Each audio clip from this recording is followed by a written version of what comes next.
안녕하세요. 주식박사 주린입니다. 영상 클릭해주셔서 감사합니다. 구독, 좋아요는 제게 큰 힘이 됩니다. 테슬라 관련 이슈가 발생하면 인스타로 먼저 공유드릴 수 있도록 하겠습니다. 인스타 아이디는 본문 내용과 댓글에 적어둘 테니 팔로우 부탁드리겠습니다.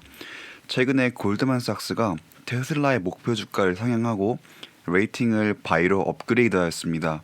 이 부분에 대해서 크게 의미를 둘 필요가 없다는 말씀을 먼저 드리고 싶습니다. 그 이유는 영상에서 짚어드리도록 하겠습니다. 이번에 골드만삭스에서 뜬금없이 테슬라에 대해서 높게 평가하기 시작하였습니다. 첫 번째로 기존의 중립 의견에서 투자 확대 의견으로 변경을 하였습니다. 그리고 기존 목표 주가인 455달러에서 780달러로 상향을 하였습니다.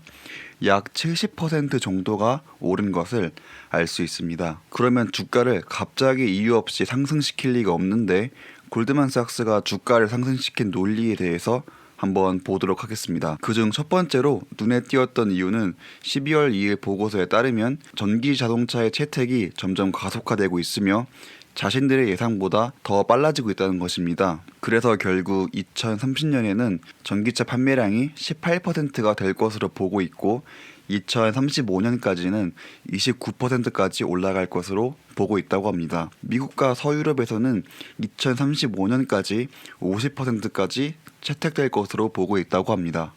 그리고 경제 및 규제의 관점에서 보면 전기 자동차의 채택률이 더 높아질 것이고 베스트 케이스의 경우 2030년까지 26%의 점유율과 2035년까지는 40%의 점유율을 볼 것으로 예상한다고 합니다. 그리고 미국의 경우는 66%, 서유럽의 경우는 60%까지 가능할 것으로 보고 있다고 합니다. 그리고 테슬라의 전기차 시장에서 20% 중후반의 점유율을 유지한다면 2040년까지 1,500만 대까지 팔 수 있다고 합니다. 베스트 시나리오의 경우 2,000만 대까지 가능할 것으로 보고 있다고 합니다. 그리고 우리가 예상하는 것보다 더 빨리 전기차로 전환이 되거나 테슬라가 시장에서의 점유율을 더 차지한다면 해당 자동차 대수를 더 빨리 도달할 수 있다고 봅니다. 그리고 골드만삭스 역시 테슬라의 플랫폼 기업으로서의 가치를 인정한 부분인데 하드웨어와 소프트웨어를 결합한 모델로 생각하고 있으며 모델 3, 모델 Y, 태양광, ESS 등을 모두 하나로 연결한 생태계를 구축할 것으로 보고 있다고 합니다. 그리고 이러한 생태계가 전기차 시장에서 테슬라를 1등으로 유지시켜 줄 것이라고 합니다. 방금까지 말씀드린 논리에 따르면 골드만삭스는 테슬라의 목표 주가를 780달러로 올렸고 월가에서 가장 높은 목표 주가를 갖게 되었습니다. 그러면 위 내용들에 대해서 한번 다시 간략하게 정리를 해보면 일반적인 시나리오의 경우 2030년 18% 그리고 2035년의 경우 29%의 판매율을 보일 것으로 보고 있으며 베스트 시나리오의 경우일 경우 2030년에는 26%, 2035년에는 40%의 점유율을 예상하고 있다고 합니다. 가장 중요한 포인트로는 단순히 전기차를 판매한 회사가 아닌 플랫폼 기업으로서의 가치를 인정하게 된 것을 알 수 있습니다. 그런데 지금까지 골드만삭스가 목표 주가를 상향시킨 내용 중에서는 처음 들어본 내용이 있으신가요? 다 우리가 예전부터 공부하고 알고 있었던 내용이며 플랫폼 기업으로서의 가치를 이미 인정하고 있었기 때문에 우리는 더 과감하게 투자를 할 수 있었습니다. 심지어 엑셀 스프링거에서 일론 머스크가 말하기를 10년 안에 전기차 점유율이 80%에 다다를 것을 예상한다고 하였습니다. 그런데 골드만삭스가 2030년에 말한 베스트 케이스의 점유율은 30%도 안 되는 것을 알 수 있습니다.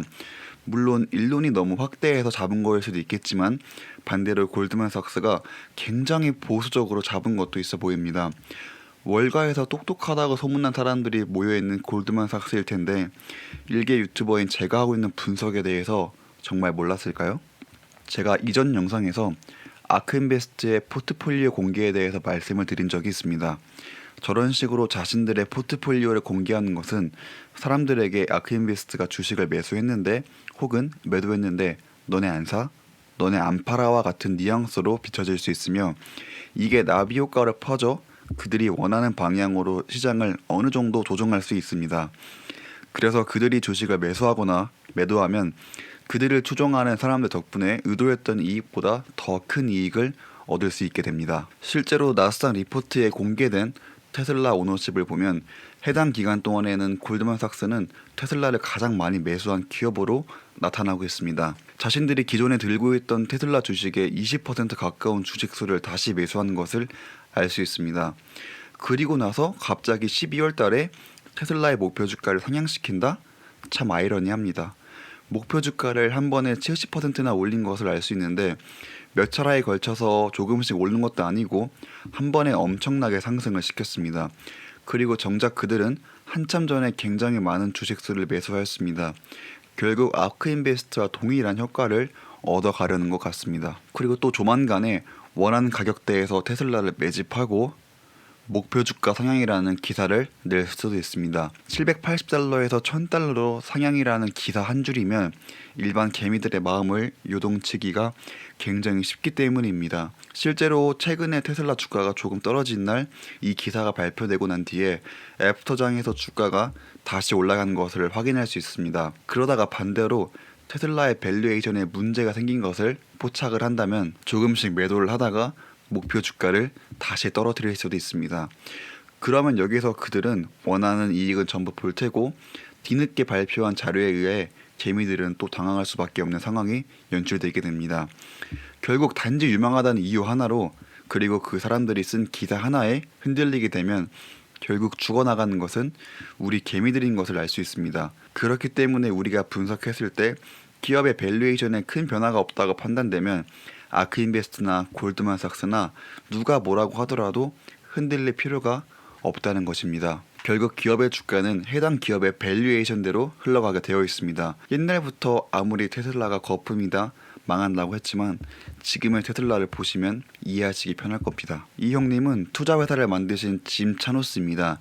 이 기사가 무슨 말이냐면 이 형님은 테슬라의 주가가 떨어진다는 것에 돈을 건 형님입니다. 실제로 2016년에 테슬라가 한참 횡보할 때 4년 동안 그의 전략이 맞아 떨어졌다고 합니다. 그런데 올해에만 500% 넘게 올라버린 바람에 이분은 반대로 엄청난 손실을 보게 되었습니다.